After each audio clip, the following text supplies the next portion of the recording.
Welcome to the Blooming League of Original Podcasts.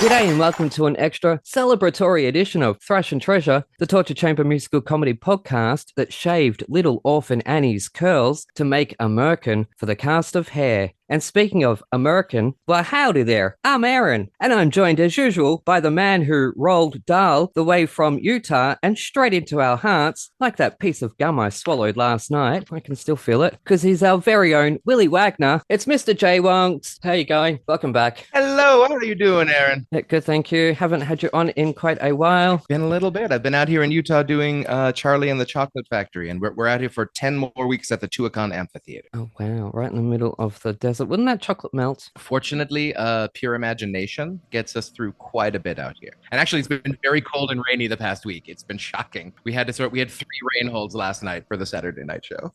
Oh, and you've got a flooding system too, so that's perfect. It can fill that up. I have so many questions. We flood the stage for Tarzan at the beginning where there's a shipwreck where Tarzan and his parents come ashore. We flood the whole frickin' stage. That's at the beginning. What? We were talking about this recently. What? You have to then, people have to sweep the mud off the stage. What? Okay, anyways, I have so many questions. Obviously, we have an extra special guest on the show today. So, Mr. J Wags, I've come up with a drag name for you. Ooh. I'm guessing you don't have one already? I mean, never an official one that I have performed. Well, no. And I sort of thought, well, obviously, it could be Susan or Sue, Mo, but no. My one is Rose Carla Glasses. Oh, okay. And I also gave my friend Yolanda Nina Pickle. Ah. Right? And I thought for you, Mary Mia Little. That's great. Okay. Oh, I see what you did there. That's nice. I like that one. I'm a big fan of the Anitas. So it's like, like I need an alibi. Yes, like that. That's what I was trying to think of a sentence.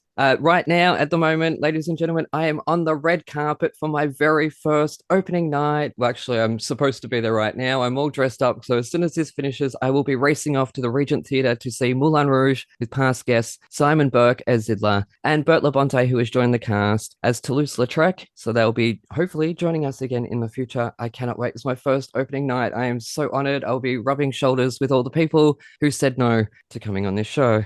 Anyways. Guess what? What? Phone rings, door chimes, in comes another iconically legendary pioneering diva, bouncing here and there and everywhere, blowing in like an air of fresh breath and serving it up, sugar and spiked, with hardcore glamour, if that's what you're looking for. And a working girl like me is here for it. What? I thought you knew. So if you wanna, parentheses, feel good tonight, drop $1 in my titty and call me Mothra as we fly over the monstrous footprint left by this Godzilla stomping before our eyes across New York City and the world, who won't just kaiju to a great performance, she'll tear the city down boots. No, wait, hang on, that's not how Godzilla does it. It's...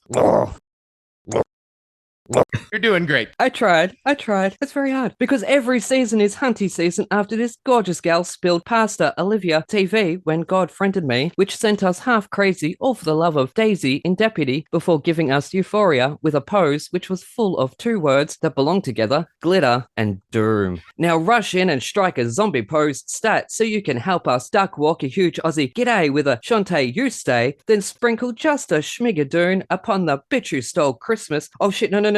I am not calling you a bitch. I promise. To this extra fully sick bitch. Oh. That time I did.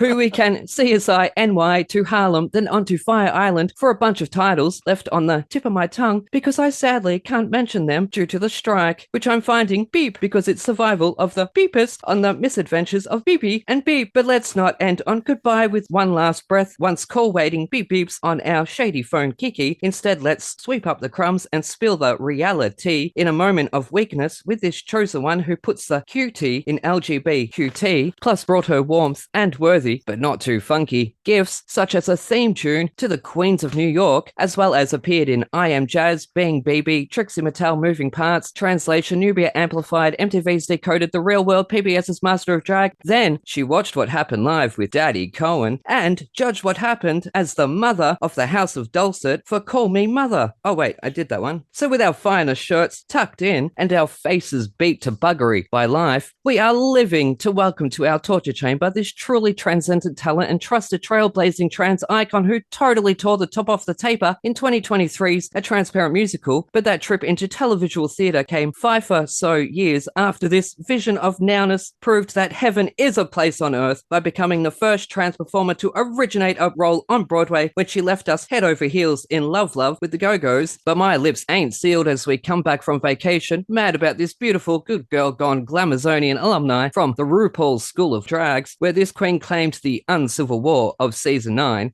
but not Black China, with a stunning and hard-fought top 2 finish. So don't stop her now, because it's the little things that make us still love her tomorrow and today, heck, every morning. Also, don't stop me now as I near the end of this submission. Instead, treat yourself and CLAT with a dash of black pepper as we celebrate our 100th episode with this badass ambassading, singing, dancing, producing, podcasting, composing, acting, and songwriting mother of Wintergreen, because she's the one and only magical queen who will take your breath away and leave it smelling minty fresh. She's Miss Peppermint Gummy Bear. Yay! Welcome to the torture chamber. Is this actually happening in my life? Oh my gosh. Thank you. Wow. I have to say that's probably, Aaron, that is probably the best, most well thought out, most considerate, and most multi-dimensional intro I've ever received in my life. So thank you. Thank you very much. I'm glad you enjoyed it. I did warn you. It was crazy. It's not crazy. It's great to be here. My favorite parts of this podcast is being able to watch the guest react to the introduction in real time. Yes. Yeah. And let me tell you, Peppermint, your expression said it all. It was amazing. Thank you, Jonathan. So I don't see it. I'm literally in my head trying not to stumble on every word. Oh, you didn't see me I was like... No. She was living. Yes. Awesome. It was pure joy. And I mean, I was already trying to recover from you working so cleverly everything in when you mentioned Jonathan. Like the Roald Dahl. I was like, wait a minute, this is great. Mm-hmm. Wow. Okay. Hi. I've been planning these jokes for a month, Peppermint. They have been boiling away. I have been sort of writing them down, wrangling it all together. These episodes are not easy to do. They do take time. This time I had a month. So it was a matter of don't overcook it. Just don't overcook it. That's all. Well, I'm happy to be here with you and happy 100th episode to both of you. Well, thank you. Yes, happy 100. Thank you so much. Now, just to clarify, you do still go by Gummy Bear? Yes? No? Oh, I don't. Okay, I got a divorce. Okay, I'll cut that out. I'll cut out the Gummy Bear. Oh, it doesn't matter. It doesn't matter? Okay. No, it's okay. Yeah, 90s kids would know there was the Gummy Bears theme at the start of that, bouncing here and there and everywhere. Yes. I have performed that song at 54 Below. You sang that at 54 Below? Yes, I did. It was a TV theme song that... Oh my goodness. Okay, I just want to quickly, last thing on the introduction, I want to throw in a disclaimer there. I'd just like to clarify that I did not just tell the world to put $1 in my titty. That is a song title. But if that is indeed what tickles your fancy, I would not turn down $1 anywhere, but I would much prefer a fitty in my titty, because capitalism. Just wanted to clear that up. Refunds are not available, and I do take PayPal. Anyways. I feel it. I've been diving into all your music, so we've got lots of questions about all of that. I can tell. Yes. Everything that was on Spotify for Australia anyway. So, alrighty, let's move on with the show. You have been down the picket line for the strike in NYC, and I keep saying Fran Drescher needs to get outside each studio with a megaphone and just go, "Hey, Mr. Sheffield," over and over and over again, and we will get what we want. I mean, honestly, you're not wrong. Yeah, that's it. And has this been a bit of a learning curve for you? Yeah, well, I mean, I have been in the union for years. This is definitely my first strike. in any job. I mean, I've protested before for different things and different movements and things, and I've certainly displayed protest behavior on the job at different stages of my life. But this is my first organized strike with regards to labor union. It feels like a pretty big one. I guess that they don't usually do them. It's not like they do them every other contract or every other year. The last one was, 50, 60 years ago. And it feels like it's a part of a sea change for the entire labor in general in the United States. We've been talking for so long about how companies are making more money and humans are making less, and that the sort of divide is just getting larger and larger and larger. We've been talking about that for more than 10 years, at least in politics and everything. And so now we're seeing it, not that we weren't seeing it play out in real life, but now we're seeing how it's motivating people to organize. And the Equity just organized this year a couple of strip clubs, the dancers organized. And so people are just realizing that workers are just making less all across the board. And it's probably been that way for a long time, obviously, but now it's just reaching such a level that it's almost absurd. It's beyond absurd when people can't afford just the basic living, what it takes to live and work. You can't even afford to live and work. If that's the only thing you were dedicating your life to doing, you can't even do that. And so it's been great to see the solidarity. It hasn't been great to be on the picket lines. I don't love the fact that we're having to picket and strike, but it is great to see that solidarity across not only other actors and performers, but also writers and people in IATSE and people of different unions all coming together, and the Directors Guild. I hope that we can get on with the business and come to an agreement that everyone is happy with, or at least okay with. But I do see that I don't think that the world of professional theater is too far off. Well, I agree with pretty much everything you just said, but I think that I don't know how we're going to be able to AI theater in the same way that we would be able to capture an AI a film and radio performance. So I think on some level, live performance is always going to have that element of novelty, of being able to share the air with the performer you're with.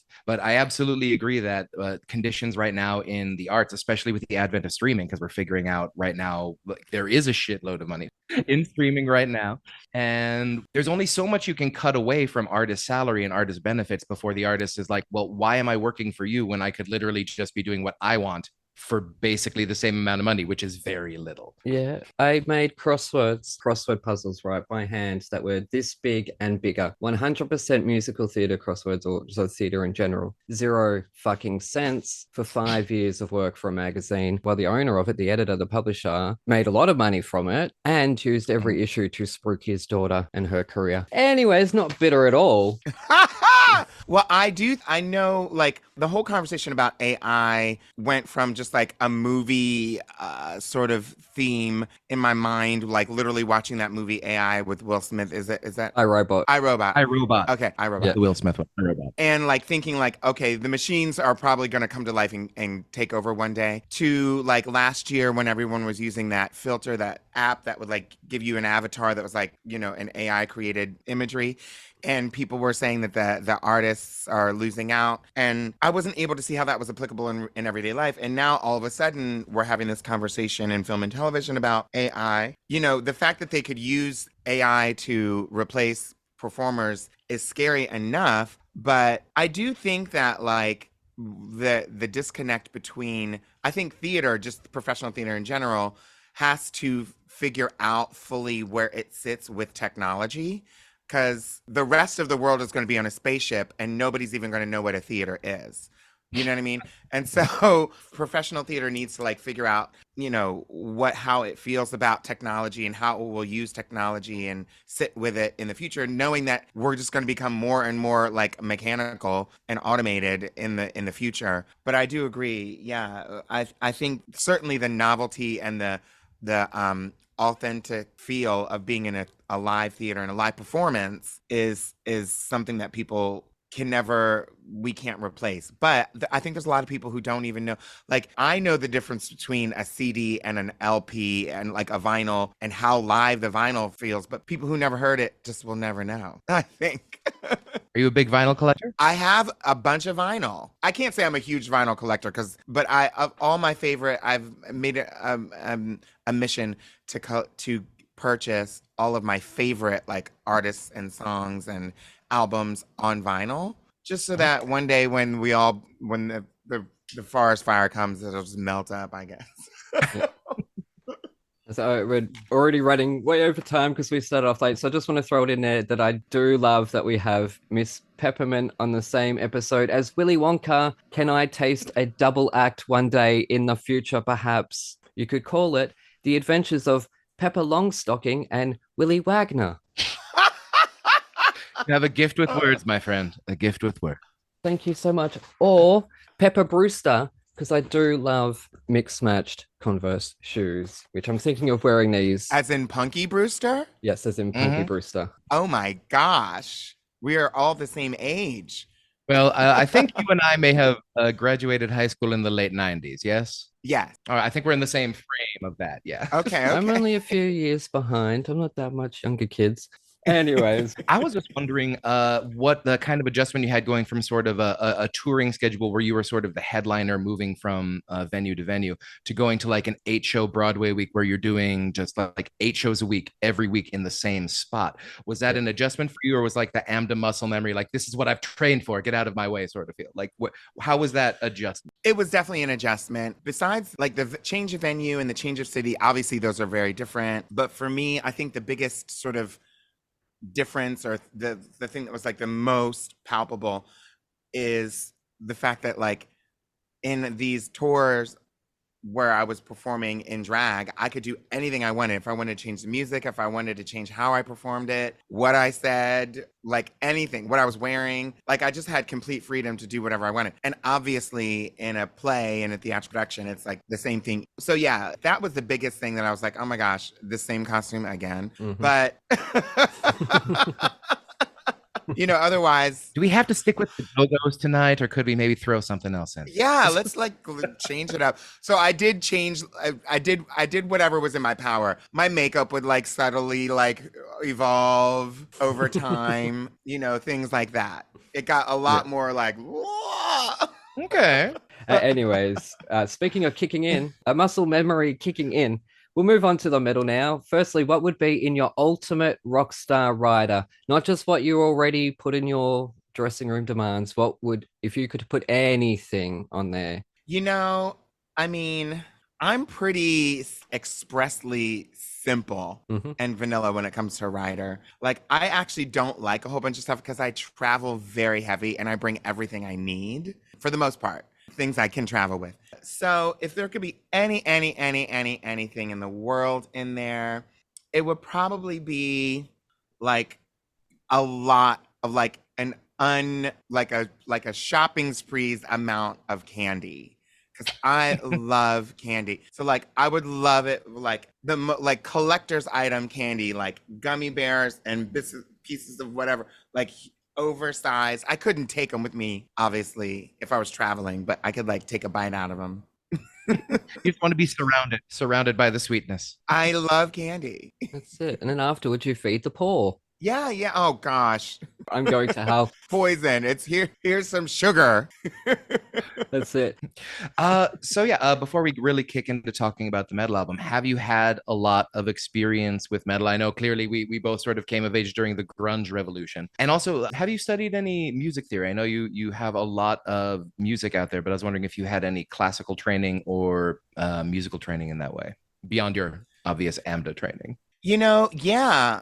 Being a child of the 90s, well, I mean, I was born in the 70s, but being like someone who was like of age in the 90s and like able to like sort of form my own musical tastes and friend circles and things like that. Yeah, I think, I mean, the 90s was very fusion, right? And so I know that there's people who like have, especially, I guess when we're growing up, we listen to the music of our parents until a certain age. But I think in the 90s, music with like MTV and like how popular music videos became and even radio, I think things just started to like mix and mingle in a way that they hadn't, at least that I hadn't seen in my lifetime. And so even, I don't care what kind of music you were into, you couldn't avoid hearing like, you know, what they were calling alternative music, like Nirvana and Pearl Jam and Soundgarden and everybody. Like you knew who they were, even if you didn't like that kind of music. But I love all this music. And so, yeah. And I do have some classical music training. I played musical instruments in school because, again, I'm of the age where we had to up to a certain point. But I chose the wrong one. I can't say I chose the wrong one. I chose the right one, but it just didn't use the same staff. So I played the viola, which is like alto clef. Yeah, like no instruments use this clef. And so like, and I never had even tried to like, I think when we were in grade school, we had to learn the treble clef, like, you know, face scrapes and like all those different things. But like, I never applied it. So like, I'm lost when it comes to reading like sheet music right now. Without having to do with like all this like transposition, and nobody's got time for that. Tell your music director, I will only read alto clef. I'll only read alto clef. I will. That should be in your writer. That should be in my writer. But yeah, then I had a little bit of classical vocal training when I was at AMDA. Amazing. Just enough to get by. Yeah, and then I won't throw shade at the show that we all love, even though some of the music is all very much auto-tune. I'm talking not your music. I'm talking about... No, I know. I'm thinking about like the yeah. That's not wrong. That's not wrong. No, it's not wrong. No, it's not wrong. I'm like, it's definitely I mean, you know, mine's auto-tune too. Yeah.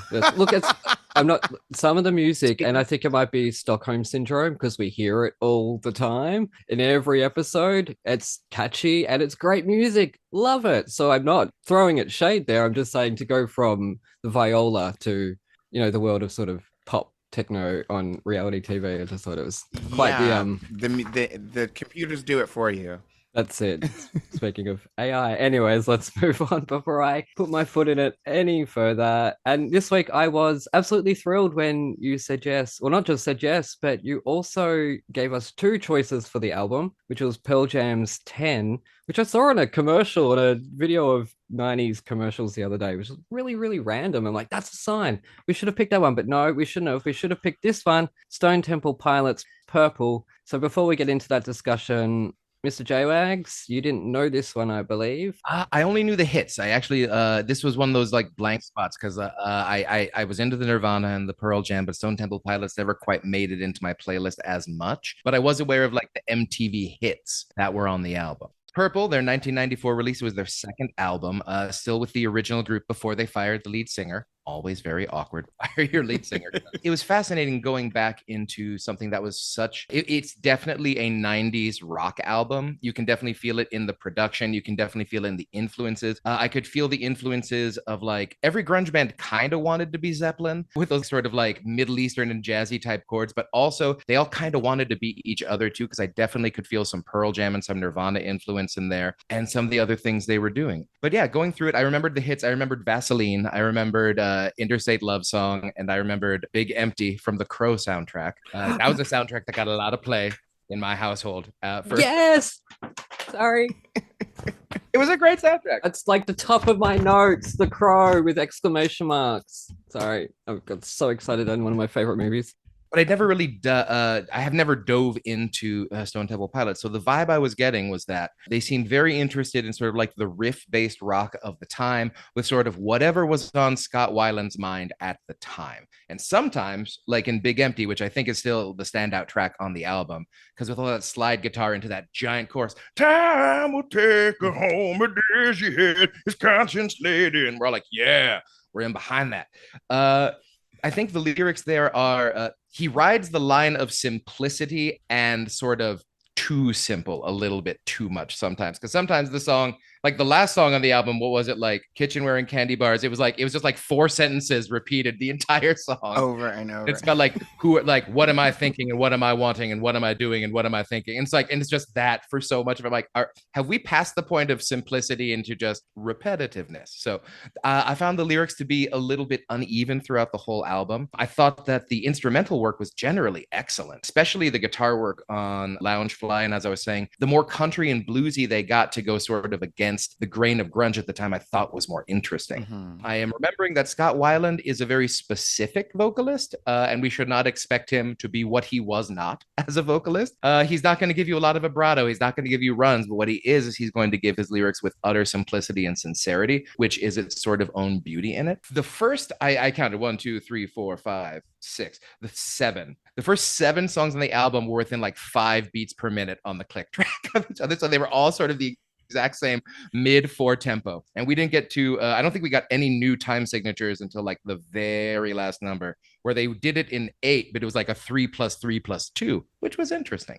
The general feel of the album I got was like, we're going to get to this verse and then we're going to get to this loud, big chorus, a lot like the Pearl Jams and the Nirvanas. And live, they were really good at the soft verse, loud chorus thing. But they really managed to grab something really cool with this. I just wish there was a little bit more lyrical depth to some of the songs, because a surprising number of the songs are just like one verse repeated 4 times and like with a slightly growing groove over it. And at his best, I think he's a very fascinating lyricist. And at his worst, I think it's just sort of like, this fits the tune. None of the lyrics detract from the songs, because sometimes like, yeah, this is what this song feels like, and that's cool. But when he hits those moments of, oh, I'm learning something new about the Stone Temple Pilots and what Scott's trying to get me to feel through these lyrics, I just think sometimes pop writers and rock writers don't always have the infrastructure to push themselves lyrically, or the incentive to push themselves lyrically, as other songwriters might. But in general, I'd say this is a great album of their stuff. I would listen to it again, especially the hits, because those are deep inside my mind. But yeah, out of 5 stars, I'd give it a 3.5. Awesome. Just want to throw it in there that you say he's not going to give you the runs. Well, I mean, depends what you mean. On the cover is a Qilin, a Chinese chimera or type of mythological beast with a child riding it. And on the back of it, I believe it says 12 gracious melodies, but no track listing, which I thought was kind of funny. Anyways, there's a hidden song after track 11. So there's an extra hidden song, which is very funny, but like a minute too long. We're like, we get it. It's the joke song at the end of the album. We don't need it to be 4 minutes. Did hear the hidden track. Peppermint, you chose this. So yeah. Could you please tell our listeners why you chose this, or what experiences you had with the Stone Temple Pilots? Yeah, well, it was a toss-up for me, and my sort of relationship to, just like you mentioned, Jonathan, my relationship to Stone Temple Pilots, but then also like this style of music was through the MTV hits of it all. And I did collect this album on vinyl. Although I think it's at my mom's house and I don't know where it is now. She might have thrown it away. It's purple vinyl. Just of course. And yeah, I think this is when I guess all of these grunge bands and like alternative rock music bands of the 90s, or a lot of them, had like a moment where they were like the garage band version of themselves, and then the MTV like shiny version of themselves that was it still was like trying to be all angsty and have all this stuff to it, but it was like very, very produced as opposed to what it had been like the first album, Core. It's just, there's a huge difference I think in the band and their presentation and their kind of in their style.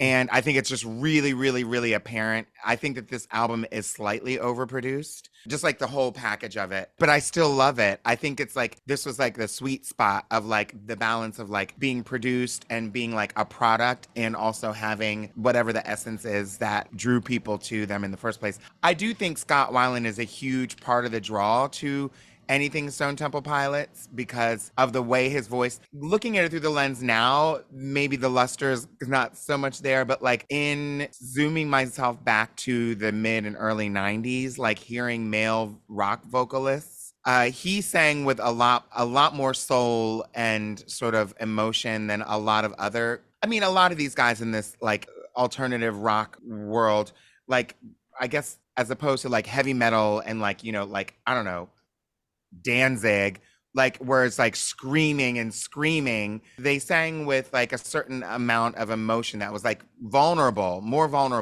considered more vulnerable, at least by me. Beaten by life. Yeah. And it's like 80s metal with all the high guys singing. These guys were like Scott Weiland and Eddie Vedder, like, and the guy from the Crash Test Dummies. They were like, yeah, they were singing guttural and chest voice. Yeah. Exactly. And so that, I think that was really attractive to a lot of people. And the unplugged performance, I think, is what draws people into Scott Weiland and into Stone Temple Pilots. One where he's in the chair. Oh yeah, because he can't. Yeah, when he's in the rocking chair. Yeah. And so yeah, that was why Stone Temple Pilots, why Purple for me. And yeah, that's and where I was in that moment in time, like I was very much coming off of, my musical tastes were so varied and eclectic in the early and mid 90s. Like I was very much into all these bands, Stone Temple Pilots, Pearl Jam, Nirvana, Soundgarden, all these bands. And then I was also like really oddly into like classical music, but like very much about Mozart. Like, Yeah. I was like, give it to me. So I had all of these CDs and tapes of like concertos and just all the different things from Mozart. And I was really heavily into Janet Jackson and, like R&B, like Toni Braxton. It was like all this music was like really, really lived heavily in my mind. And so rotating between all these different artists was like really, really normal for me. But I had a friend who was like, I think he thought he was the Crow. He was my best friend. He's still one of my best friends today. His name's Tim. Oh, the go-to Halloween costume for so many boys in the Yeah, like Crow. very much. And I was like, not really my thing, but like I felt, of course, I was emotionally connected to it because of Brandon Lee's death. And I hate the movie The Crow. I'm sorry to say, but the quote that turned me, I felt like it was so long, and the quote that turned me off was, I like the pretty lights. Like I was like, the woman who's his like girlfriend, the bad guy's girlfriend. I was like, what is up with this girl? I think Bei Ling played the part, I believe. Funnily enough. Oh, before we get off of the metal discussion, I just one more question I wanted to ask. Going through the album and the lyrics, I was noticing that more so than the other rock of the time, STP is talking about what gender roles are in relationships. And I was wondering if that had anything to do with your selection on this, because in Loungefly, there's the repeated words of, she said she'd be my woman, she said she'd be my man. But then at the end of the album, it comes back with Army Ants repeating the phrase, it's like, a woman ain't a man.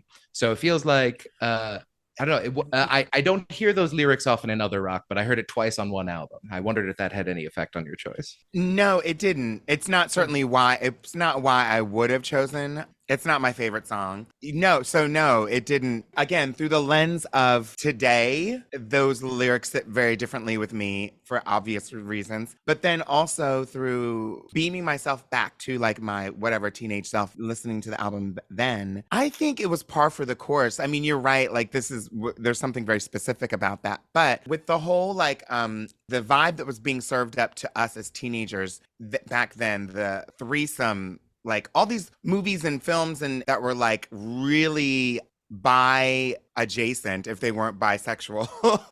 It just felt like, I think it blended in my mind, like as I think about it now, it probably blended in more with everything else that like, it was like in fashion to be, not that it's not now, but it seemed like, being bisexual was just like definitely something that was more talked about then. And it was like in a lot of movies and a lot of music. Yeah. I think a lot of movies that had the music that these artists were playing on their soundtracks, like Reality Bites and, all these different and singles. I've lost my singles, pen. of course. I've just, in my head, I've written a really awesome pun for the coming back from the breaks. I need to add. Anyways, it looks like it's Wheels Up on the Stone Temple Pilots. So we're going to fly to an ad break before we fade to lavender.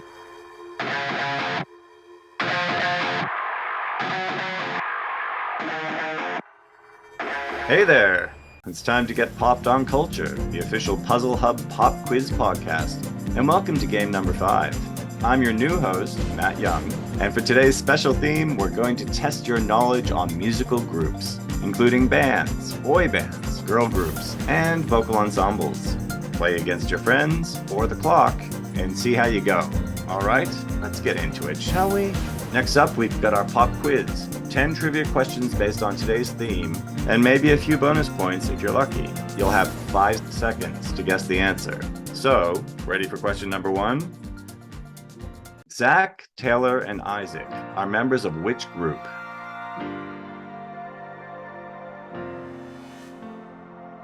Hanson. Of course, they're famous for Mbop. Crash Test Dummies were formed in which country?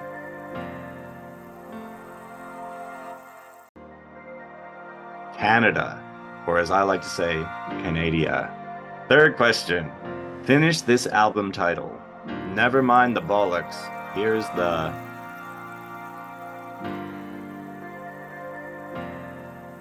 The answer is Sex Pistols. The album is the 2020 debut album by which K-pop group?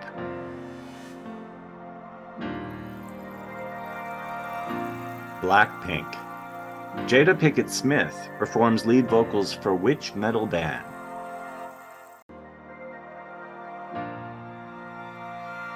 Wicked Wisdom. Said and Done was the 1995 debut album by which boy band?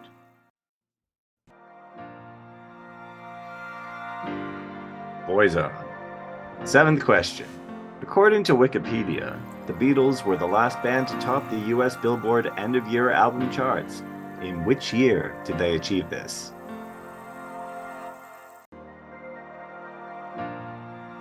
(2001). Which three opera singers made up the operatic supergroup The Three Tenors? 1 point for each correct answer.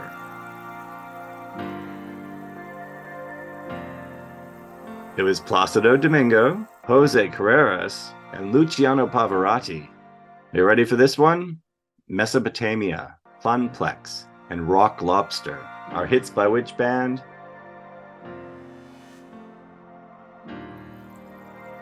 The B-52s.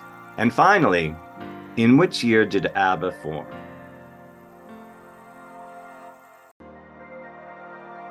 That's right, the year I was born, 1972. And time's up. How did you go on that round? And how'd you go overall? Add up your scores and let us know on Twitter. And be sure to check out our other shows on the Bloop Network, especially Thrash and Treasure, where you'll hear incredible interviews with genuine icons of stage and screen. So until the next game, I've been Matt, you've been Popped on Culture, and I shall see you next time. See ya!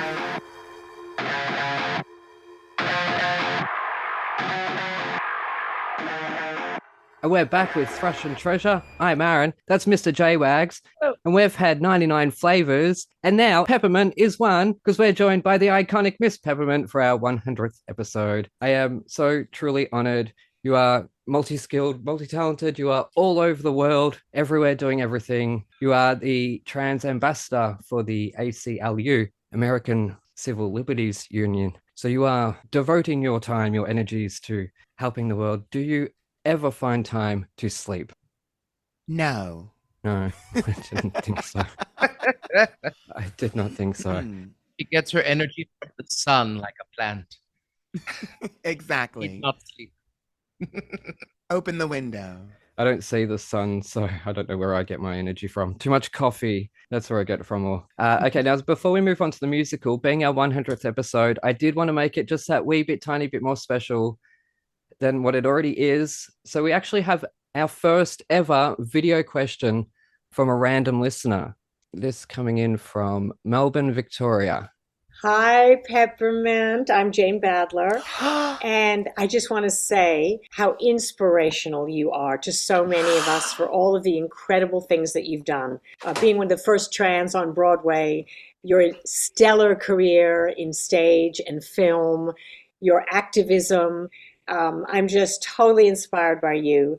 And I wanted to say hello, send you love, give you kisses. And I wanted to ask you a question.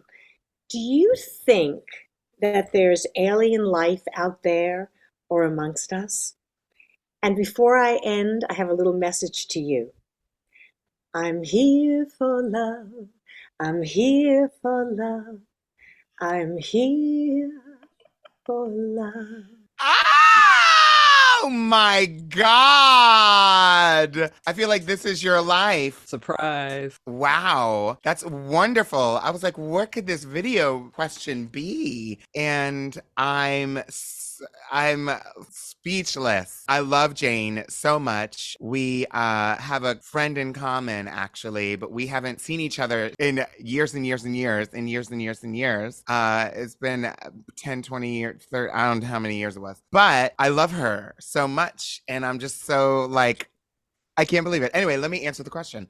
Yes, I do think that there could be alien life out there. I certainly do. I don't necessarily have any proof. People have been talking about it a lot lately, the past couple months, talking about UFOs and sightings and things like that. And it feels kind of like ill-timed, you know, the whole decision to have this conversation now versus, I mean, I guess there's never a bad time to talk about a UFO, but it does feel like a little bit of a diversion of attention and resources in the States when it comes to like Senate hearings and stuff that they're having. But I can think of many other things that they should be talking about. But yes, I do think that there's I have a few problems here on Earth. yeah, exactly. I missed the start of that, Jonathan. She was saying that you do believe aliens exist in some way, but we should probably focus on other things. Yeah, if that is a I correct do. summary of your statement. Yeah. For some reason, your sound is going a bit funny. I don't know why, but yes. Mine are peppermints. Yours. Okay. Yours, Jonathan. Yeah. All right. Do it need to be hotter or softer? Maybe a bit Or is softer. it just... All right. Let me turn it I don't know if it's someone's fading you out. Oh, luckily you're wearing pants. Goodness gracious me. Should warn us before moving your camera down. My sound interface is behind the computer, so to adjust it, I need to tip. Okay. Luckily we cleared that up there.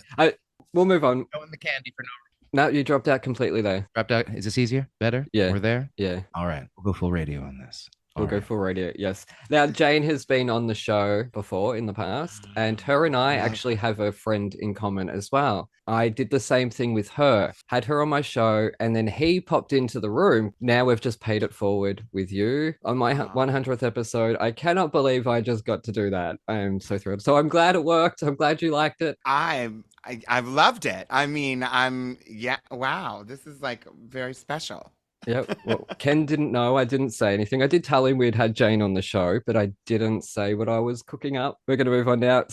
A deeper question, something that sort of interests me in terms of being a gay man and an artist. Do promise listeners I approach this with all sensitivity as a member of the 2S LGBTQAI plus community myself, because I know that every artist is different. So I want to give you this voice to cement how you want interviewers, the press, fans, etc. to approach this moving forth. For you personally, do you prefer to be known as a quote unquote trans artist or as an artist who just happens to be trans, to paraphrase Oscar Wilde?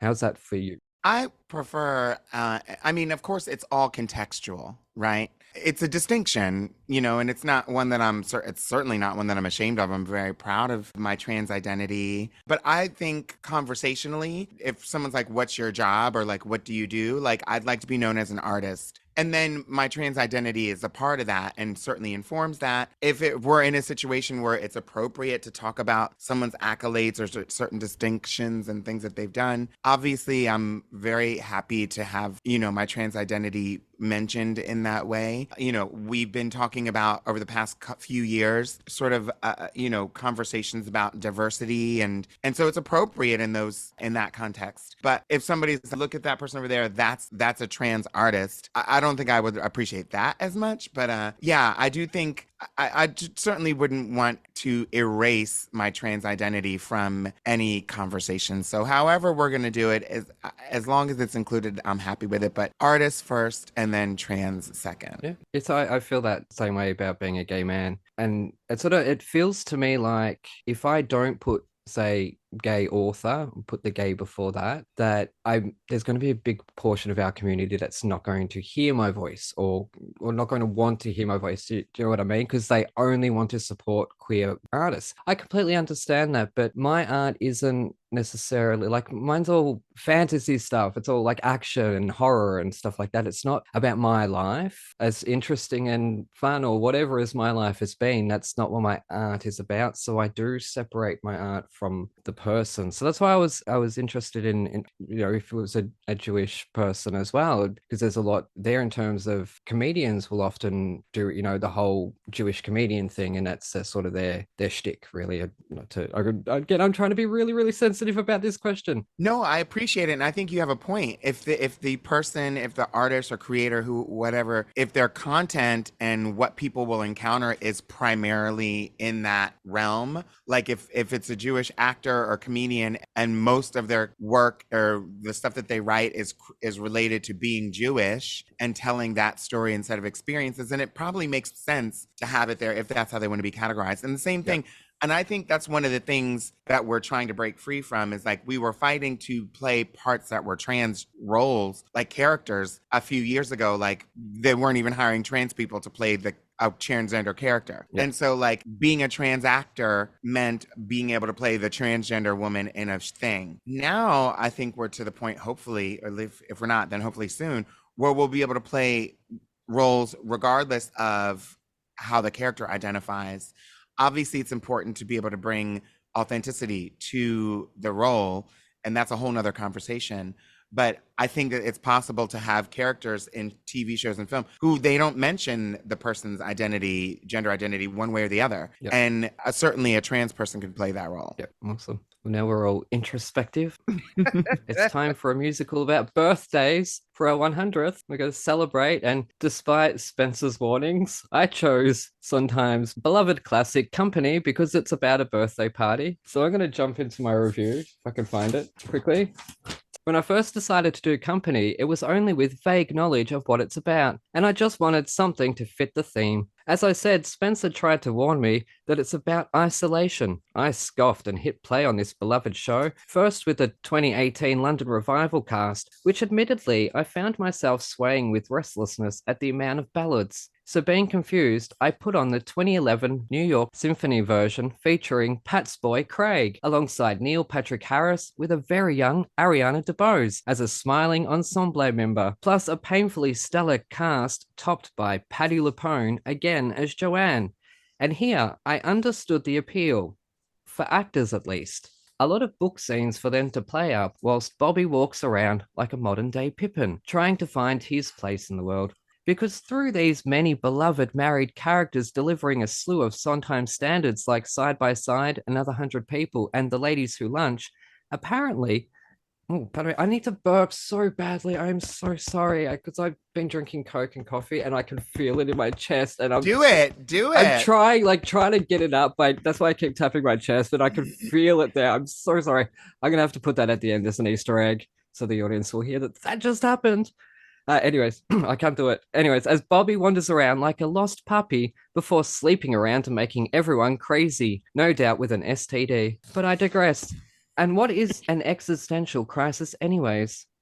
How would we even know it's an existential crisis? How does that belong in this story of literally every guy I know who can't commit, leaving me 38, unmarried, and not even sure I'm worthy of loving? Because where do I... Oh, I get it now. I am Bobby. You are Bobby. We are all Bobbies in this world. 3 stars. Spencer was right. If I wanted to see myself, I'd look in a mirror. Whilst the songs are clearly top of his game Sondheim, the story itself would be more compelling to me if Bobby's friends were all cannibals. Bobby, come on over, be dinner. We'll be so glad to eat you. Bobby, come on over, be dinner. You'll be cuisine to us. Thank you for feeding us. We love stew. And then it ends on eaten alive. I'm in. 5 stars to those ladies who lunch. And I know I'm going to hell. I know I am going to hell. This is my life, really. And so I was depressed the whole time, every time listening to this. I'm sorry, kids. Like, the music's great. The story hits a little bit too close to home. You know, talking about art that's not about me. This is why. This is why I don't need to look in a mirror and see how shitty my life is. Anyway, sorry. 3 stars to Company. Put me in an existential crisis. 3 stars from Thrash.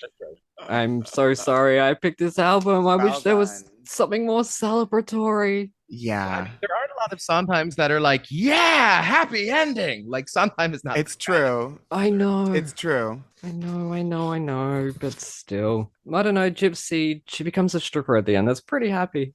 Anyway, sorry.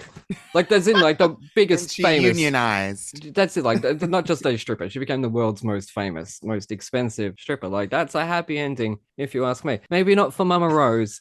Anyways, Peppermint, were you familiar with Company before now? I'm just putting my foot in it. Yes and no. I had to review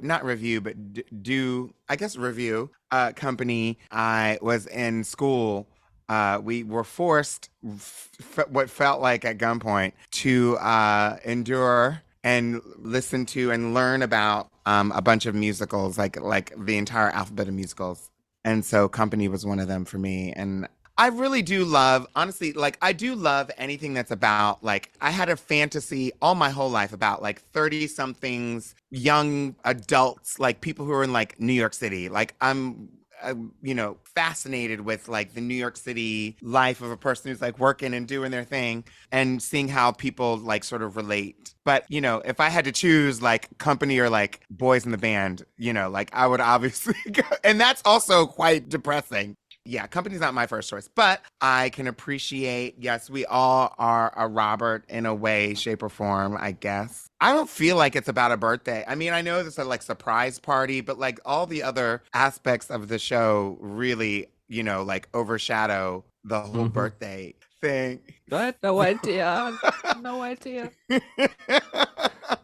It doesn't feel like it's much about a birthday. But yeah, I don't have a whole lot to say about Company. I didn't get a chance to see it when it was last on Broadway with Patty. Of course, we all saw that viral clip of Patty tearing somebody new asshole who was in the audience. So that was entertaining. And I do have a friend who was in it this time around, Itai.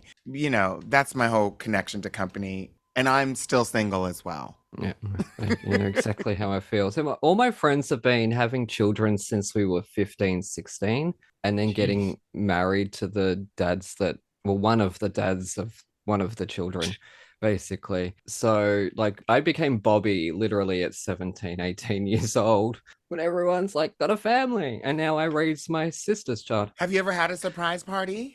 No, but I love to pull surprises on my guests. That counts, I guess. Okay, see, I do happen to love Company in a very specific way. It's in the way that every musical that takes place sort of in the here and now always sounds dated within 5 years. Yeah, like Chorus Line sounds very dated. Like Rent now feels very, very dated. And I think this is sort of one of those things like, yeah, it's hip, it's now, but now it definitely feels very 70s in its whole thing. But yeah, I've seen the show a lot. I think it's like, in terms of relationship honesty, I think Sondheim really nails it with some of these songs, especially songs like Sorry Grateful. Like I don't know of any better ways to explain a relationship. And I have also noticed that on Broadway, like every generation or so, a composer's like, hey, me and my friends would be a pretty great musical. So it ends up like Company or Falsettos or end up like Avenue Q to some extent. This really felt like this was sort of Sondheim's like, hey, me and my friends would make a great musical. And I think the reason it succeeds is because, like you were mentioning, it is so universal. We've all gone through that moment of like, oh, there is something bigger in myself. I'm ready. Like being alive is the reason to do it. Somebody loved me too much. Somebody teach me to care. That sort of thing. I think that's something very, very universal we could all talk to. But yeah, I've seen the show 4 or 5 times, and my favorite production of it is I think it's the 2006 Raúl Esparza version. It's great. It's self-accompanied, and I'm always a sucker for that. So that's great. Throw it in a couple of notes in there. Craig Bioco played Peter in the 2011 New York Symphony version where Neil Patrick Harris. Okay, this is hilarious because Craig Bioco is a friend of our show, right? He's been on twice. Okay. There's a scene in that where Craig hits on Neil and Neil turns him down because there's a whole like, oh, have you ever tried being with a man? That whole thing. And it's like, if you ever want to be with someone. And I was watching it, cacking myself laughing. I'm like, what are you doing, Neil Patrick Harris? That's Craig Bioco. He'll make you laugh at least. Anyways, I just thought that was pretty funny because I knew that you were coming up on the show and I sort of figured you probably know Neil. I know Craig. Hey, we could have introduced them. Cher Horowitz. Sorry, Craig. Happy birthday. Happy birthday, Craig. Neil's a dear. Neil is a sweetheart. As a performer, Peppermint, as we were talking about Sondheim and things, what are things you look at as a performer? What do you look for in a song, either to sing or to do a routine with? Like, what are you looking for in the song? Well, if I'm gonna just sing it, certainly the key is the first thing I look at. Making sure that it's in like the key and it has like the right sort of tessitura for me. We'll get that in alto clef for you. We said that already. Got to get that in alto clef. Exactly. But aside from that, like I don't usually perform a lot of musical theater stuff these days. even the stuff when I'm like, if I'm auditioning for a show, I'll usually try to bring something poppy in because, it's frankly usually easier. And they're all fucking jukebox musicals anyway, so what does it matter now? These days, anyway, honestly, the last 10 or 15 things I auditioned for were like either jukebox or like pop, like heavily pop. And so that's that. But in general, that's the strange thing. On the reverse of that, if I'm doing a drag number where I'm lip syncing, a lot of times I sing live in drag anyway, but if I'm doing a drag performance where I'm lip syncing, I really love to do a musical theater song, which is so like backwards because musical theater cast recordings, if I'm lip syncing, musical theater cast recordings are generally unlike pop music, recorded in a way that the voice sits more forward and you can really hear everything that the person's saying, as opposed to 90s grunge music where like everyone's just like buried into the thing. And so, or even like, Britney Spears, like, you can't, maybe that wasn't the best example. You sometimes literally can't tell the difference between like their voice and like another synthesized thing on the song. And so, cast recordings oftentimes are like, either more minimal or at least recorded in a way that the voice sits forward. And then that really pops in a bar or club setting. Yeah, awesome. All right, looks like Aaron should have listened to Spencer. All right, we will be back after this as Aaron cries in the fetal position.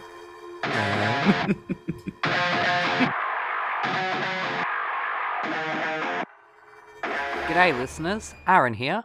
While you're topping up your coffees, did you know that you can support our show and go on a fantastically scary adventure at the same time? Go to www.thetonistonTales.com/bookstore to grab your copy of The Toniston Tales, a darkly funny Aussie trilogy about a young boy who rescues injured animals in his spare time and the roller coaster ride he's taken on by a literal fish out of water. Written by me, the village idiot of Thrash and Treasure, you'll come to love Toniston Turnbull and the dozens of wacky characters that he meets along the way. And here is a sneak peek. Landing with a thud that echoes throughout the whole cottage, Toniston instantly rips off the manky shoes gifted to him by Milfred and tosses them into the corner behind a blue barrel. Without a second thought, the bully races down the hallway to the backmost room of the house and leaps behind his uncomfortable makeshift hay bed, then waits, and waits, and then waits some more, until finally, what seems like an eternity later, muffled growls start vibrating through the thin walls of Cubpaw's cottage. He tries to control his breathing, but his heart is racing way too fast. Toniston ducks down further. Nothing should be able to see him, but he can't be sure they won't smell him. The gruff growling grows louder. Toniston presses his ear against the cold, chipped, chalky wall. He thinks he can make out phrases like, "Where is it?" and "Give us the merge," though not much else. It's all too mumbled, and he's shaking too much. But it doesn't matter anymore. The front door of the cottage slams open with a harder, louder cracking thud than it ever had before. A dozen or so stomping footsteps enter. The cottage shakes uncontrollably as if it is as terrified as our friend the bully is. Toniston panics. He's trapped in a corner with a slew of sharks on his trail. He makes a sudden rash decision. Ripping aside the thick animal hide curtain, Toniston leaps through the small oval-shaped window head first, landing on a crate filled with hay sitting outside it, mustering every ounce of manliness he has not to react verbally as he lands with a crunch on the sharp, pin-like hay. It pierces his skin in several places, but thankfully, in his panicked state, the bully becomes numb to the pain.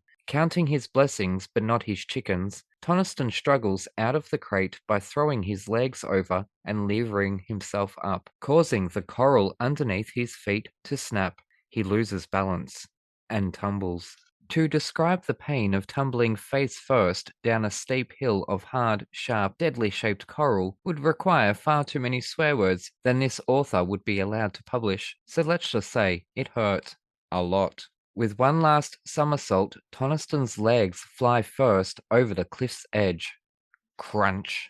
His left hand grabs hold of the outmost jagged knob of coral. The stocky body of the 10-year-old child sways rapidly back and forth like some sort of death-defying pendulum. He gasps for air, or from shock, not even Toniston can tell. All he knows is above him a deadly coral cliff and deadlier sharks. Below him, larger, sharper coral under a sea of giant, sharp spikes of natural metal. His head throbbing and vision too blurred with bright red splotches to be able to see clearly for too long. His face is dripping with blood. It runs down his shirt front, tickling him in the process. But all he can do is swing there. It's moments like these that a boy really needs his mum. Unfortunately, while Toniston's life hangs in the balance, on Earth his life was, dishonestly, being celebrated by all at Gumbaya Primary School after news of the bully's disappearance had spread like wildfire through the tiny town, then onto the music industry before eventually reaching the wider world. Rock music fans, specifically those of Muzzletop, had flocked to the outskirts of Melbourne, leaving wreaths, band posters, and hand-drawn tributes to honour the missing son of their favourite singer. Although none of them knew the boy, many had seen him standing on the side of the stage of the band's concerts alongside Tina. Also, at the time of his disappearance, hundreds of the world's entertainment media lined the streets outside the school and, sadly, outside Tina's house. Wanting any word they could get their greasy hands on, the gossip came in thick and fast as snide, bored neighbours took it upon themselves to speculate and make up stories for their 5 minutes of fame. Inside the house, the phone ringing 10, 15 times a day from nosy TV stations, hounding the poor, terrified mother, there was no escape. And whilst Tina was never polite in her declination, still they persisted. "Call me again and I'll punch you in the nose," she promised. The school's principal, Mr. Patterson, had himself realised how cold and nasty it would look if Toniston Turnbull's former victims didn't at least pretend to mourn his disappearance. And thus, with an added paranoia of becoming a suspect, Mr. Patterson set out to overcompensate with memorials and dedications to the boy who touched all our lives with his love of animals. Mr. Patterson felt satisfied his school's image was intact.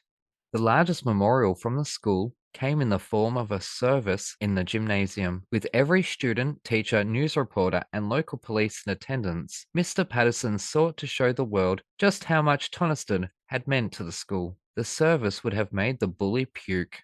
From the awful school choir butchering his least favourite songs, to the obnoxious releasing of the White Doves, Mr. Patterson may have been satisfied his memorial service paid tribute, but Toniston is far too cynical for that. And yet, whilst hundreds of people sat on the cold plastic seats in the Gumbaya Primary School auditorium, not one person in attendance truly knew Toniston when he was around. But all alone, in her large house, the animals all shunned outside, Tina Turnbull sits with her umpteenth glass of wine, ignoring the umpteenth phone call from friends, fans, and family, but most sad of all, wondering, for the umpteenth time, what she could have said to her only child to have brought the two of them closer together. A now broken photo of Trent Turnbull and an infant Toniston, only hours after his birth, sits at her feet under the table. Tina simply doesn't care about the million tiny shards of glass cutting up her feet. She just wants her son back. And as if joined at the soul, while dangling from the lavender-coloured dead coral cliff face, somewhere in his head voice, Tina's cries are heard by the boy. His face scrunches up, but then it relaxes. I can do this. Grab your copy of The Toniston Tales from thetonistonTales.com/bookstore today. Hooroo!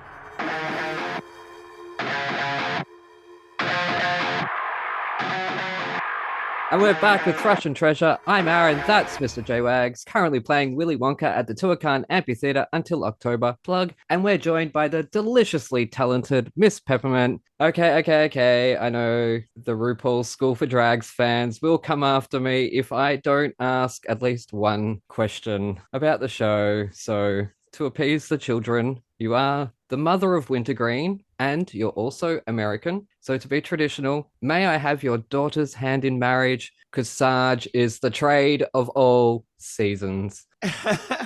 Yes, you may. Yes, awesome. Thank you very much. Dory, Sarge. I'm kidding. Half kidding. Yeah, Sarge is married, but I don't know that Wintergreen is. Mm? Oh, there you go. Yeah, well, look, if Sarge is underneath all that makeup, that's fine by me. Anyways, in all seriousness, this is generally, I racked my brain for a month. You've been asked a million things. I could talk about the show for 90 minutes, but we have 99 other episodes where I mention it. So people go listen to those episodes. All 99 of them. That's it. So it's generally been a struggle to think of the one question I wanted to ask about this show, because I'm guessing you're frustrated getting asked constantly about All Stars. I feel like you've answered that 20,000 times. So we're not asking about that. But there is the versus the world and global All Stars, and apparently 3 series of filming in the one studio in Colombia at the Paramount Studios there. Do you think that is it about time that World of Wonder just bought a property outside of LA, built accommodation, offices, and some warehouses, and just film all your series there? And then that way, everyone from around the world just film in that one spot. You can do all your global All Stars, and you can have camp drag. Perhaps. Yeah, first of all, I love that idea. Yeah, I don't know what, that's some tea that I've not heard. What more do you know about what they're filming? You mean in the country of Colombia they're filming something? I believe, look, it's Reddit. It's and I don't occupy Reddit, so I'm not in with the whole rumors and stuff like that. But I was actually interested in, because I saw the snippet for the Germany judges, and I realized, oh, it's the same set as Mexico and Brazil. So I thought, did they just build the same set, or did they just film in the same studio? I did a little bit of digging. Apparently 3 of them were filmed in the same studios. But just do that, kids. Just build your own, get a farm, buy a farm. Well, they probably have enough. There's probably generated enough money in terms of the franchise at this point. But one of the things that they do have, at least for the versions they film in America, it's the same set, but it does move. It's not always the same studio. It just moves. It's like literally the workroom is like backdrops. So it all folds up into a few suitcases. What? They're not real bricks? No, they're not real bricks. No. And I mean, those pink neon bricks. And that's the same way with all of the shows, I guess. The sets are so portable. And so, I guess it's in their best interest. It's probably cheaper to do it that way than to have to build and maintain some sort of studio, because they go probably wherever it's like probably most economically viable. Mm-hmm. It would make more sense. They're doing this global, apparently. Rumors are there's a global All Stars. What I would really love to see is Down Under versus Up Over. Over easy. Goodness gracious me. I don't know why we have not done that. We're in our 3rd season of Australia, but speaking of that set, cardboard, come on. I think they're bringing American cameras down under, so it's NTSC cameras working in a PAL environment, and so there's something going on with the image. What makes you say that? The image and sound just doesn't quite sound like every other season around the world. That's true. It's been like that since the first season of Australia. It actually is noticeable and makes it a little difficult to watch, in my opinion. The Australian set is obviously a different set, and it's a different part of the franchise, right? And so, but I don't think that they're traveling with equipment. I think that they generally hire. I mean, the thing is, it's union for the crew. And so, like, you can't bring in everybody, like, they have to just work with whoever's in the country that they're going to. And so, I don't know. You're right, though. Something is afoot with the lighting and the sound and the video. Like, something is a little not worked out yet. But I think that happens with a lot, like all these different international productions, who are, many of them, I'd say most of the people associated with each production is probably the first time that, early on, as opposed to the American version where like they have now more than a decade of experience. So these newer productions are hitting the ground running, and it looks way more expensive than the first season of original American, but they still have to work out a bunch of kinks, It's a shame. It is a shame, because as I say, it makes it hard to watch. But anyways, so, okay, the fans of the show, you're happy. I asked about it. We can move on. and talk about Peppermint and her career. You've released quite a bit of music. Can you tell us what you're working on right now and any collaborations you might have in the near future? Yes, I have a bit of a time capsule piece that's coming out that I recorded primarily early on in the pandemic. Yep. And it's the third installment, the third volume of my EP trilogy, Letters to My Lovers. This one is called Validation, Letters to My Lovers Validation. And the whole project really covers a relationship from beginning, middle, and now this is the end coming out. And so that will be coming out sometime this fall. And along with that, I have the second part of the short film that was accompanying the entire project. Part one was called A Girl Like Me. This might just be called A Girl Like Me Part 2. Maybe it's A Girl Like You. I don't know what we'll call it. But it's part 2 of the short film, and it features music from all 3 of the albums. And so that comes out this fall as well. Oh, Amazing. wonderful. I just want to throw it in there, Here for It. That is a jam. I totally dig. I love that. And I'll cut this out definitely. Not all the songs that I've heard from the very stable have been my type of music. Whether or not they've been good is up to people who enjoy that type of music. Find them. Well, I mean, for me to put on a song twice or more, or to put it on my ultimate playlist, you have to have produced something that makes me go, this is a bop. And Here for It, I am. Well, I love that. Thank you. Here for It was one of the first songs that I worked on with a really wonderful creator and producer and composer, vocalist, all that, Daniel Wideline. He actually co-wrote many of the songs on the third installment of the third EP that's about to come out. But Here for It was something that he had already just had written, and they had sort of worked on it for someone else. And they were like, do you want a summer song to put out? And so I was like, yeah. And so it's so unlike me because even the music video is filmed in California. I'm not a Cali girl, but I was like, I'm going to go to LA and film like a very Los Angeles music video where we're riding around in a Jeep by the palm trees and by the beach, you know? And so that's what we did. Yeah. And I love this song. Thank you. As an artist, it didn't feel like you were tied down to producing something that was going to appease to the show's fan. If it makes sense, like you were following your... And I'm still not. Artistic. Oh, good. Good. That's what we want to see. Now, speaking of this, in 2020, it was a mixed bag for a lot of artists. Some were in their element creating, others were just sitting there waiting for someone to tell them what to create. You released A Girl Like Me, Letters to My Lovers, as you mentioned, and then the follow-up in 2022, Moment of Weakness. Was that cheaper than therapy? Yes. It was for sure. Definitely cheaper than therapy. Yeah. You know, anything in health, cheaper than anything in healthcare in the United States. I don't know if it had the same impact, but it was a bit, you know, cathartic in a way. Which is the question, really. Yeah. Creating lyrics and the music, which I co-wrote with I collaborated with a lot of different people and co-wrote, including an ex-boyfriend. And so, yes, there was some therapy going on. Yeah, but I wanted to do something that really spoke to sort of my truth and authenticity and my experience in being a trans woman, a Black trans woman, and sort of what it was like for me and what many of my girlfriends that I talked to, what it's like, just like in love and relationships, which are a challenge for anyone these days, especially with the ever-changing landscape of dating and, you know, swiping to find a date and all these different things. But being queer and definitely being trans presents a whole nother layer to it, a layer of difficulty for me. And so, yeah, it was a good experience though. And I feel really good about it because I guess at one point I was sort of confronted with the thought of, do I create something that's just like something that's that's just fun for people to dance to and doesn't really talk about my experiences and focuses more on the drag world, appeasing that audience, or do I talk about my real experiences, something that these people haven't necessarily heard from me yet? And so obviously I chose to go with the latter.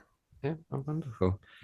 Now, I believe you just finished up with a transparent musical based on the hit TV series. Whilst during the waiting game for an NYC transfer, admittedly, I'm not familiar with the show because I've never really had an Amazon account or Apple for that matter. So please, people, don't ask me about shows on either of those two networks. But I believe you took over the role of Davina, originally played by Alexandra Billings, who was another trans performer who had blazed a path on Broadway.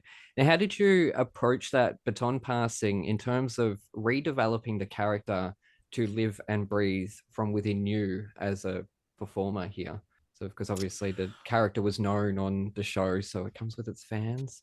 Alexandra is an icon in my eyes. She's a wonderful human being, and anybody that doesn't know her should certainly follow her and listen to her musings and her thoughts on all things that happen these days. It's really great, her content that she puts out on her page. And she's also an educator or a writer, a theater teacher, and obviously an actor and a performer. So it was, it's an honor to share a role that, was once inhabited by her and will forever be immortalized in the TV series. But the approach to this, this show, A Transparent Musical, is inspired by the same story and the same sort of source material as the TV show, which is loosely based on the real life experiences of some siblings whose parent comes out as trans, and then what life is like after that. And so Joey and Faith Soloway, who were the original creators of the TV show and writing about their own life, came back to the table, and apparently they said that they wanted this.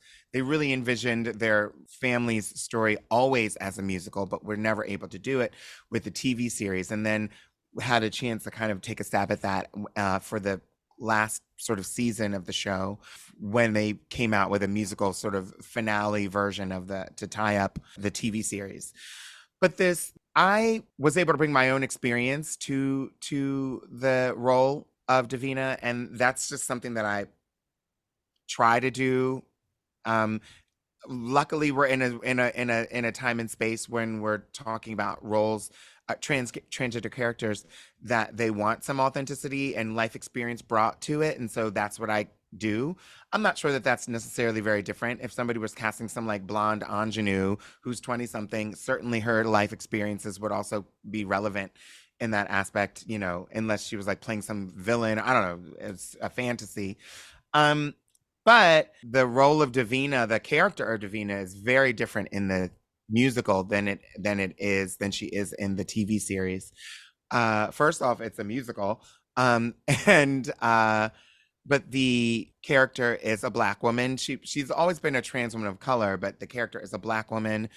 And the job that she has and the function that she has in this musical, and also the literal job, like employment, that the character has in the show, are also quite different than the TV series. And so that is for starters, the main difference. Like really gave me a different approach. And I think they wanted to have specifically a Black person, a Black Jew, a person who's Black and Jewish in the musical, which is also very different than the TV series. And I was I wasn't sure how I was going to approach.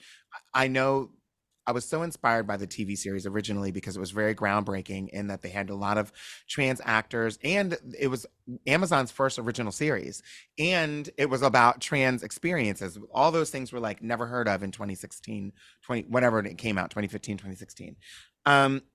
And so when I was approached to do it, of course I wanted to do it because the show holds such a really dear place in my heart. But I was really scared because I was like, I'm not Jewish and I don't know anything about this.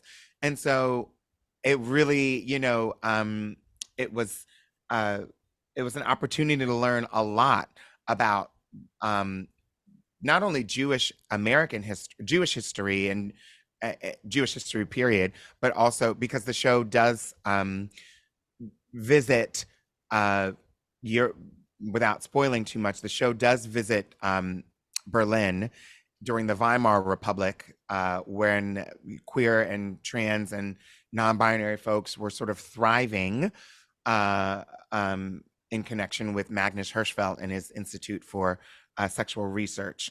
Anyway, so we get a chance to like view life through and sort of compare and contrast 2023 queer existence to 1933 queer existence and how those two things sort of parallel. It was interesting and it was wonderful, and I love the show so much, and I have fingers and toes crossed that we get to bring it to New York. They announced their intentions recently, and so I guess we'll have to see what happens. I think we are going to be going into rehearsals for a workshop soon to bring it to Broadway the way that it should be brought. Awesome. It doesn't matter about playing a Jewish character as long as you didn't use Bradley Cooper's prosthetic nose. Oh, Sorry. I definitely Sorry. didn't. I'm kidding. I'm kidding, people. No prosthetics were used in the creation of this story.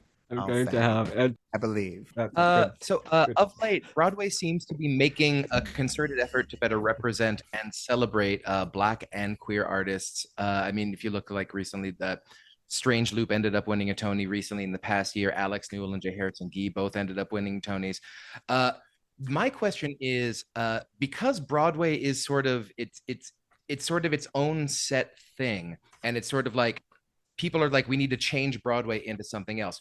Would that should BIPOC and queer artists look to attempt to change something that's as old and monolithic as Broadway, or should they be working and focusing on developing their own spaces? Like, what's the next step of live theater? Because I'm not sure it's going to be Broadway, but should they be focusing on what the next thing is, as opposed to trying to take this older institution and turn it into something that it hasn't been?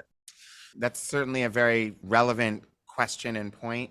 And I agree. I mean, I think part of the appeal of Broadway, or at least something that's immutable about Broadway, is its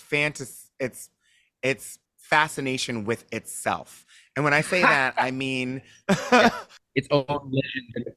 Yeah, exactly. The not only the tradition and the culture of it all, but then also it's unavoidable. Like the revivals are just like, dizzying how much it revives things. But keeping the legacy of the Irving Berlins and the Stephen Sondheims and all of these people who've created such legacy work on Broadway, keeping that alive is important to do in a sense. However, it is difficult to sort of go back and redeem a sense of diversity, especially considering that professional theater in general, but professional theater and maybe even Broadway, I think pats itself on the back in terms of feeling like it's a safe haven for queer people and queer identities. I don't think that that's always really been the case. Many of the out gay white men that I know who have performed on Broadway have been told to butch it up, and many of them have never played leading roles. A lot of the character, I mean, every chorus person is gay in all the shows that we've seen, but like we've never been able to see leading characters. I can't say never, but leading characters are often not gay or queer. And a lot of times the act, even in the rare instance that the show is focused on a queer storyline as a leading role, a leading character, a lot of times, at least in Broadway's history, the artists have never been out as queer, the actors, and so haven't been traditionally.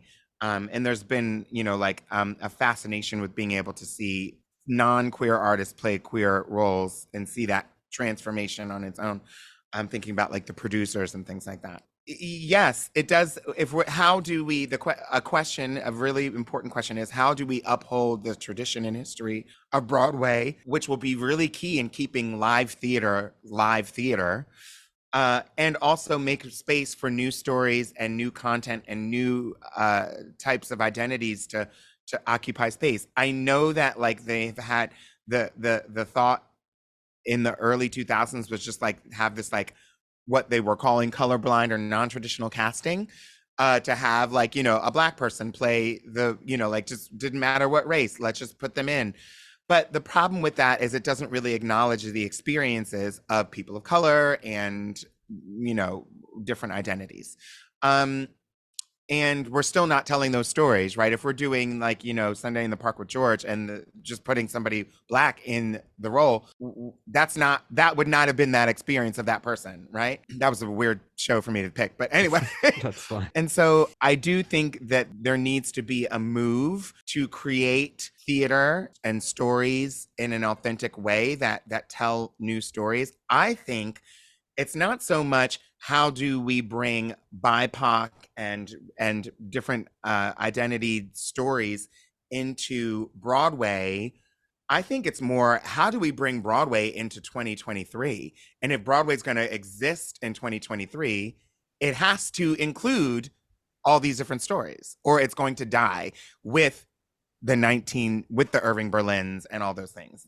I think Broadway needs to update itself. Or it'll turn into grand opera. It's a thing where it's like, oh, it's just for the super very rich people. Exactly. Where it's like the program is a yearbook of the donors more so than the artists. Exactly. And I think that's what professional theater on Broadway is sort of struggling with right now. Yeah. Mm-hmm. Everyone wants to hear my thoughts on a lot of this stuff in terms of casting and all that. The episode with Irvine Iqbal, I get very passionate in that episode. So to follow on from that, people can give me this crap about supporting this community or that community so they look good on socials. But we all know that money speaks. On that note, a strange loop. 1, Tony or not, where were the audiences? Why did that close? So everybody is so in support of our community. Where were the audiences? And 2, following on what you just said, why did it take putting 19 famous producer names on the poster to get a small show with a small cast and a small set onto Broadway for such a short fucking run? Don't give me this bullshit about progression and all this shit. If you cared, that wouldn't have happened. Anyway, sorry, I actually wrote that down so I wouldn't rant. Good boy. Anyways, we're almost done. We are almost done. Obviously, you meet a lot of fans, do a lot of meet and greets. I'm sure you've heard a lot of inspirational personal stories. As a takeaway for the rest of us, how do you unpack these stories that you hear on the road from your fans and learn to not take it on board to then sort of move forward with your own life, really? Because I'm sure you've heard some tragic, awful stories along the way, and even I'm sure we both have our own as well. So sad stories that they well, to be honest with you, most of the people that I encountered, and I haven't done a Drag Race style tour since before the pandemic, but most of the stories that I would hear and conversations and things that people would say to me during the meet and greets and things on the road were mostly really joyous. And, like people there would be people in tears, but they would be like appreciative of, maybe they thought that my story resonated with them somehow or something like that. And that's always a wonderful feeling. There were some people who had some really touching moments, some people talking about like, traumatic diagnoses that they've received or family members and some loss and things like that. And, but that's normal. That's not necessarily unlike what I experienced at the Stage Door on Broadway, where people come out and sort of want to really pour their heart out to you. And that to me is energizing. Not that I like want to hear anyone's pain, or not that I want people to be in pain and hear it, but I'm saying I'm happy to connect with people. That connection, that authentic connection, to me, that's a part of the live theatrical experience, of which I include the Drag Race tours as well. That's live theater, and being able to connect with people who in the audience. Of course, when the audience claps and shows their appreciation, or there's a sad song on the stage, and you're thinking that maybe they're crying, or you can see some tears, but then being able to actually hear, because they're not going to like stop and talk, hopefully, during the show. So then when they come to the Stage Door or when they're at the meet and greet, then you really get the chance to hear what these individuals thought and the actual response. And that's always great. So It's energizing to me. Yeah. This is a sign that you are an inherently good person, not just a nice girl. You're a good person. In Australia, a stonker is something that leaves you bewildered. So on that note, Mr. J Wags has prepared some wonkers stonkers. Okay. All right. We were talking about Broadway revivals. Is there a role you are dying to tackle on Broadway? No. There's not. Okay. Not one that's already written. I would love to play Davina in a Transparent the Musical on Broadway. That's All right. And I wouldn't mind dying to play. No, but I wouldn't mind doing something in Shucked because I really, I think it's one of the best new musicals that I've seen in years on I love Broadway. It was so all right. I'm not gonna like limit you to like a top 5 or a Mount Rushmore, but who are the songwriters or songwriting teams that speak to your soul? Oh, songwriters. Prince, for sure. Prince, India.Arie, Lauryn Hill. I mean, honestly, Lauryn Hill's a brilliant lyricist, for sure. Huh? Yeah. Those are the 3. Yes. Yeah. One of the greatest albums in the history of music. I am oddly a big fan of sumo wrestling. Do you follow any sports? I don't follow any sports. However, I find myself going to the US Open more times than I care to say. But that's because if I'm invited by a friend or by somebody, they usually have clubhouse access. So any type of sport that has a clubhouse access where we're being wined and dined, I'll be there. I might not be looking at the field or whatever's happening, but I'll go. In terms of grooves, Motown or New Jack Swing? Oh my gosh. I have to say Motown, because without Motown, we wouldn't have gotten to New Jack Swing. Okay. So I say Motown because it's like, key. I watched an interview of you where you were talking about how you got into drag, and you mentioned Charlie and the Chocolate Factory as one of your influences for getting into drag. Yes. Well, it was really the movie Willy Wonka and the Chocolate Factory. Now, at this current point in your life, are you a Violet or a Veruca? Oh, definitely. Always a Violet. All right. I probably act like a Veruca to some people may think I'm a Veruca, but I'm definitely a Violet. I'm always having a piece of gum or candy in my mouth, and I love a good blueberry pie, and yeah, I'm a Violet. Mama Ru or Auntie Michelle? I mean, I have a really, really close connection to Michelle. It's probably obvious for a lot. Michelle is extremely well connected to the girls and the queens, even after the show. That's no secret. And, we're on texting status, and she and I toured together for a few years, including during my season. And I've always had just like a soft spot in my heart. Anybody who's on the Bodyguard soundtrack is A-okay with me. Yeah, awesome. Even that woman in the audience in the UK who screamed along. Not her. One last question, and we'll round it up because we have kept you for so long. Finally, Nene leaks aside, have you been working on celebrity impersonations in the past 7 years, Peppermint? First of all, I can't believe it's been 7 years. Second of all, yes, but I'm not going to say who. But I think I found the perfect one. I can say the formula is to get somebody that people know their name and their look, but don't know their personality as well. And that is the key. And so I found that person. Yeah. So if anyone wants to play me on Snatch Game, you just have to sit there, get really excited about stupid things and go like this with your arms all the time. Because I do this a hell of a lot during these recordings because I can't dance.